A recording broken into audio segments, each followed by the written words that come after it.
it, Hubert. There we go. Come on. Now we're going.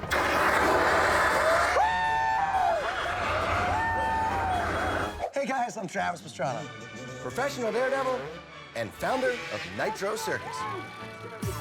And for better or worse, these are my friends. We lived our lives with one motto: never grow up. So now, the kid in me is bringing America's favorite childhood toys to life. We're taking the highest selling, most influential toys of all time, and we're building them bigger and badder than you ever imagined. This is Life-Size Toys.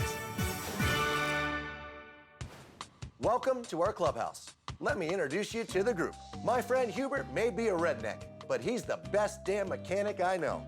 Vicky's basically a female Evel Knievel. And Josh and Prana are my longtime pals, and actually pretty good mechanics when they're not being a pain in the ass. But let's get back to the actual star of the show, the toy of the day.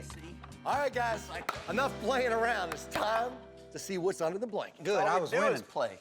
All right, I mean, it's a little bigger than our standard, kid's toy to start with. What do you guys think it is? Something that involves pain and injury. It is a radio flyer. Talk about an iconic, old-school toy. I mean, these things have been around for over 100 years. Sure, maybe it was designed to haul your toys around, but the truth is, you had generations of kids just like us, racing downhill with no brakes and no fear. I still have the first one that I had when I was a kid. It's like the one thing you never get rid of. I feel like this is everyone's introduction to downhill racing. I've seen you crash a lot of these things in our youth, and some of us never grew up. Hopefully this will give us a little bit of motivation on what we can do with a bigger version of this. And this is the first time you've ever had the short end of the stick. What's the worst that could happen? What could possibly go wrong? No one's pushing you.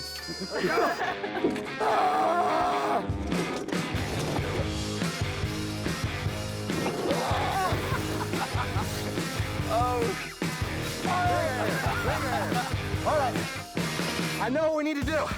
We needed to make a radio flyer big enough for 3 grown adults to live out our childhood dreams of making it truly fly.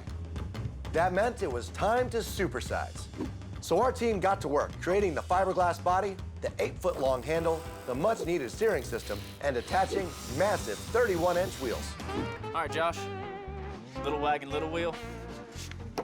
Big wagon, big wheel. Look at that thing. You've been dying to say that. This thing's made like to a T, like the real wagon. I feel like Honey, I Shrunk the Kids. Our plan? Launch this baby into a lake. But for that, we're gonna need some serious rocket power. We've put together these CO2 canisters. They hold 2,000 pounds of pressure per square inch, and we've got them plumbed to go through the hoses through a 6,000-pound valve, which, when it opens, it's like an unguided missile.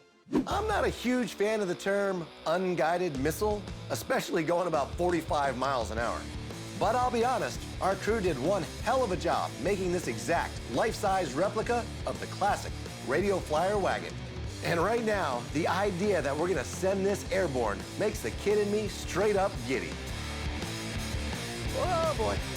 Oh, look at that. Brakes! Holy cow. The wagon's bigger, the ramp's bigger, the hill's bigger. Ramp's way bigger than I thought it was gonna be. We need someone to test that. I'm on it. When you're gonna use CO2 to launch something 45 miles an hour off a 10-foot ramp, well, you gotta test the ramp. Luckily, when you hang out with our crew, there is no shortage of test dummies.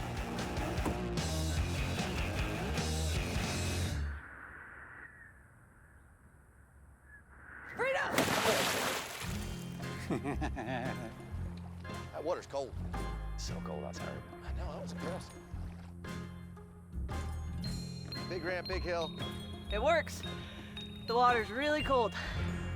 Sucks for them. So with the ramp good to go, we've just got to keep this thing straight. And once these rockets fire, we'll be putting the fly in radio flyer. All right, guys, here we go. You boys been to Mexico? More speed. Oh, that's nice. I got stuck. Oh. No rockets, no rockets, no rockets.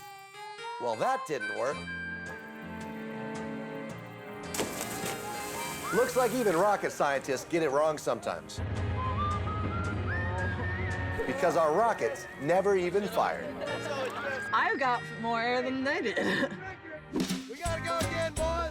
We can go twice as fast. Cue the engineers to figure out what the hell went wrong. Because with the sun going down, we're on the clock. Gas it, Hubert!